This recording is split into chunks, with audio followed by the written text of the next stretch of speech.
And we'll move to our next presenter. And our next presenter is Shauna Westcar Gray. And Shauna did her practicum with Dave Gilkey, who's an associate professor at Montana Tech.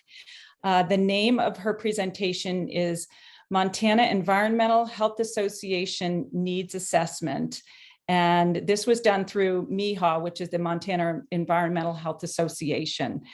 So Steffi, if you want to share your screen and start your presentation, that'd be great. Yeah, I think she means me. Oh, sorry, Shauna, not Steffi. No, that's fine. That is fine. Take it away, Shauna. Awesome.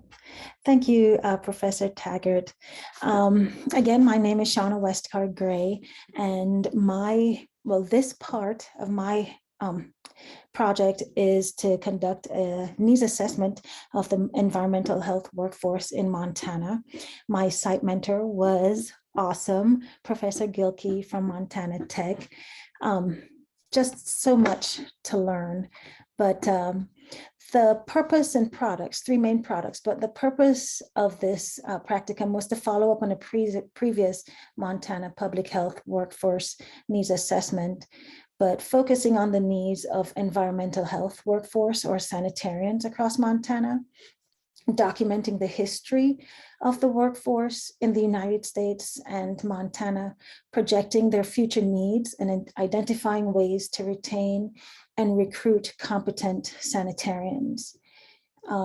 So three main products that I had was to design and conduct a needs assessment survey, process the results, and then compile a report on the history of sanitarians across the United States and Montana. I won't get into the history of sanitarians, but it is tied into the history of public health and to the history of medicine. And I went as far back as the early 1600s, and it was amazing. It was so amazing.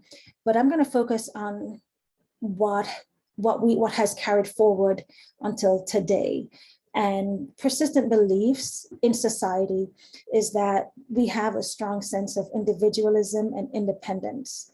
In the United States, there's always been a resistance to vaccines. And after bouts of illnesses, once we get through it, we often forget a lot of what we had to do, and we let down our guard. And that can be unfortunate sometimes. So this assessment was focused on the needs of the environmental health workforce workers. We delved into demographics, working status position, pay especially, job satisfaction, and ways to come up with retention and recruitment, the education and skills required for the position, whether or not they felt they were prepared, their duties and practice, and also how COVID would affect their practice.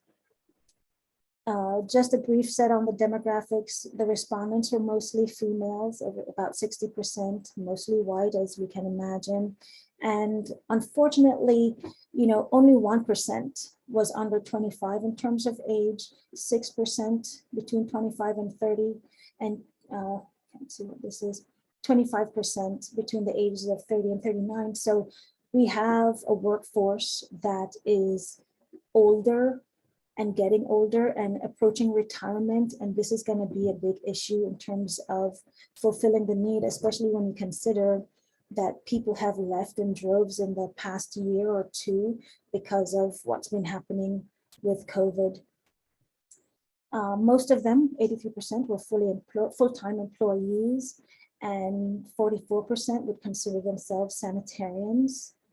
38% or so would consider themselves environmental health specialists, and 54% would consider themselves to be field staff, while 29% would be managers, and just a few of them were in these other categories.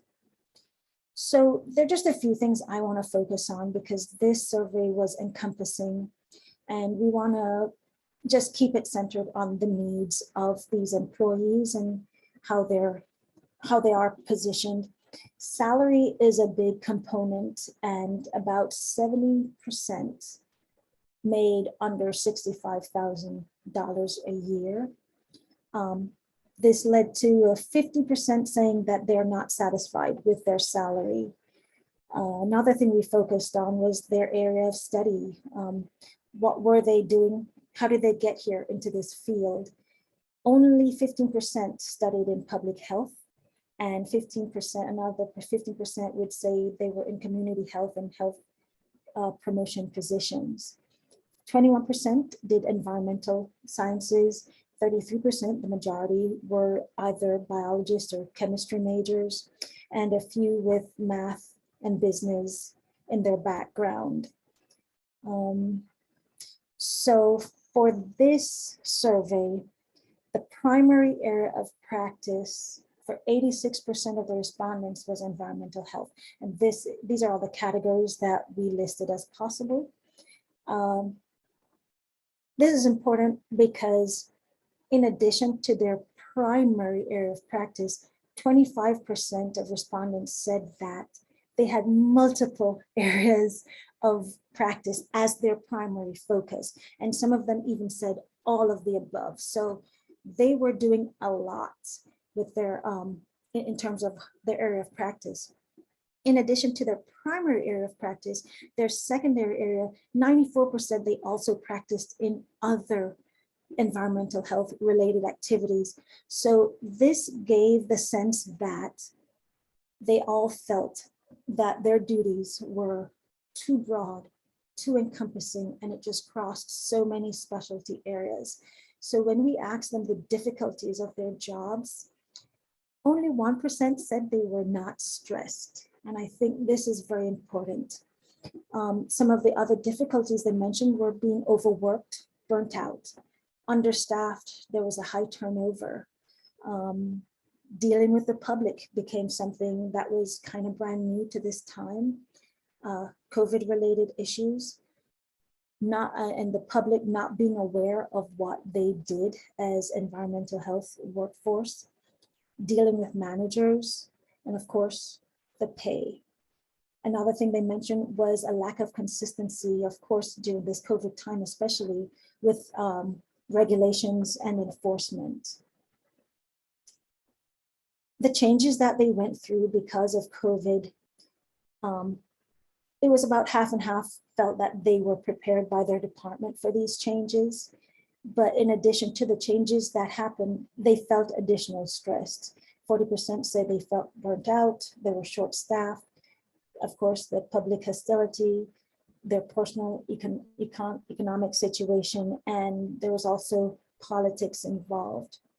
Most concerning to them during the COVID time was the backlash that they felt from the public against public health employees. Some mentioned that COVID-19 destroyed public health. They felt like the profession lost respect and lost employees, and they also lost public confidence. How did they feel about their jobs? So this was a two-part question. We asked them what they loved or liked, the positive feelings they had and the negative. And 97% overwhelmingly said that they love what they do. They loved helping people, they loved solving problems, and they had a sense of fulfillment of their jobs. On the negative side, these are all the negative comments we had. The major one was defending their jobs from attack.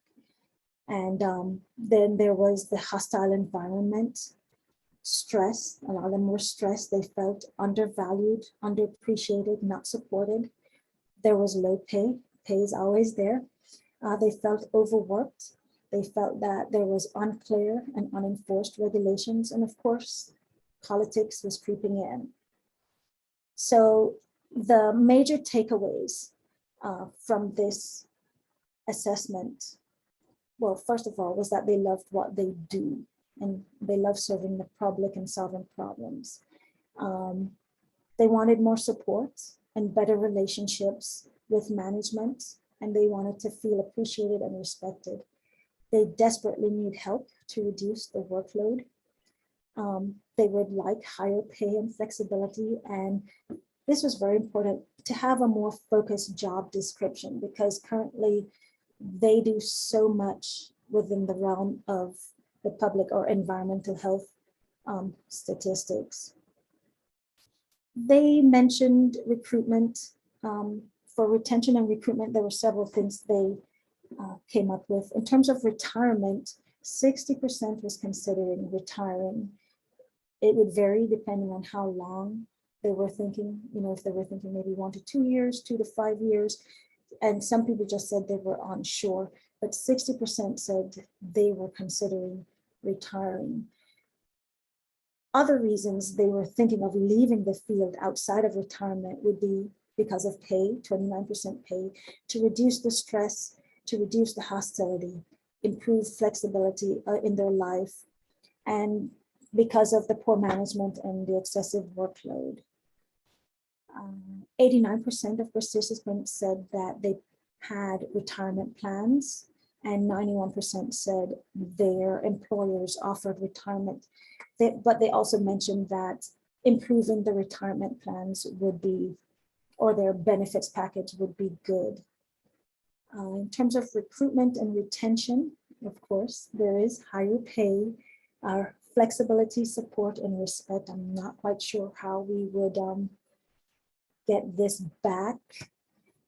Funding for the departments and improving their benefits. And some sites that they recommended would be checking on Indeed, different social medias, NEHA and the NEHA websites to help with recruitment. So that's where I'm gonna just focus on for my presentation. And I would just like to thank Professor Gilkey for all the guidance and the direction. It was a wonderful project. And Professor Taggart, we were all just excited to do this and to hear from the workforce. And we're gonna see if we can continue this and possibly work to get things published later. But thank you so much. That's it for now. Thanks, Shauna. Great job. Wow, that was another big project. Yeah. Very important. Does anybody have any questions for Shauna? Yes. Go ahead, Dave. Yeah, I do. Hi, everybody. It's Dave Gilkey. I'm in Curtis Newton's office. I'm squatting. So I thought we had a room, but this works out well. So I just want to make a comment. One is, Shauna, thank you, because we couldn't have done this without you. And your work was stellar. Probably the greatest challenge was finding out all the information we possibly could in the shortest number of questions. And I think we've done that, because just in the last 2 years, things have changed in the public landscape and been especially harsh on sanitarians. So I think this is not only useful to the state of Montana, but this will serve as a model for other states. So NEHA is very interested in this, so I'll make sure they get a copy. It's been a pleasure to work with you and to meet Lee and some of the other people here. So we will get this published in the National Environmental Health Association Journal of Environmental Health is the plan. But anyway, I just want to say great job and thank you so much. Thank you. And thank you, Dave, for bringing this project and offering to work with one of our MPH students. I think it's a win-win situation for all of us. So we greatly appreciate your willingness to act as a site mentor and engage us with this project. So thank you. Does anybody else have any other question for Shauna?